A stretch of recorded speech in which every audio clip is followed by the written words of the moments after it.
High friends, welcome to జీవిటాక్. This is Gangadhar Veerla. Attitude star alias Chandrahas ఆయన పాడినటువంటి ఒక సంచలనాత్మకమైన బూతు పాట గురించి ఎప్పటికీ కూడా, అంటే గడిచి 5-6 రోజులైనా కానీ ఎప్పటికీ కూడా అతన్ని వదలకుండా అనేక రకాలుగా సోషల్ మీడియాలో ట్రోల్ చేస్తూనే ఉన్నారు.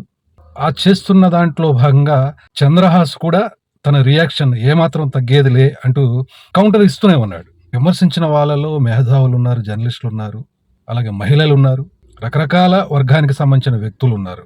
ఇక్కడ విషయం ఏమంటే, చంద్రహాస్ని ఎంతమంది అయితే నెగిటివ్ గా ట్రోల్ చేస్తున్నారు, చంద్రహాస్ని అతని యొక్క పాడిన పాటకు కూడా చాలా మంది మద్దతు ఇస్తూ ఉన్నారు. తను విమర్శించినందుకు పెద్దగా పట్టించుకొని యాటిట్యూడ్ స్టార్ అయినటువంటి చంద్రహాస్ తన తల్లిదండ్రులను తిడుతున్నందుకు మాత్రం బాగా రియాక్ట్ అవుతున్నాడు. నాకైతే చంద్రహాస్ రియాక్షన్ అనేది 100% కరెక్ట్ అనేది నా అభిప్రాయం. సో పబ్లిక్ డొమైన్ లో ఏదైనా ఒక విషయం జరిగినప్పుడు దాని మీద స్పందించడం అనేది అందరికీ హక్కు ఉంది, స్పందించవచ్చు, రకరకాలుగా మన అభిప్రాయాలను వ్యక్తం చేయొచ్చు. కానీ వ్యక్తిగతంగా ఆ విమర్శను వ్యక్తిగతంగా తీసుకెళ్లి వాళ్ళ తల్లిదండ్రుల్ని, వాళ్ళ ఇంట్లో కుటుంబ సభ్యుల్ని, మహిళల్ని కించపరిచే విధంగా, వాళ్ళ యొక్క క్యారెక్టర్ ని తగ్గించే విధంగా, దిగజార్చే విధంగా మాట్లాడడం అనేది ఏమాత్రం సభ్యత కాదు, సంస్కారం కాదు, మానవత్వం అంతకన్నా కాదనేది నా అభిప్రాయం. ఇప్పటికే మోతాదుకు మించి విమర్శలు చేశారు, తిట్టారు, రకరకాలుగా అబ్బాయిని ట్రోల్ చేశారు. సో చేసింది చాలు, ఇక అబ్బాయిని ఒగ్గేయండి బాస్ అనేది నా అభిప్రాయం.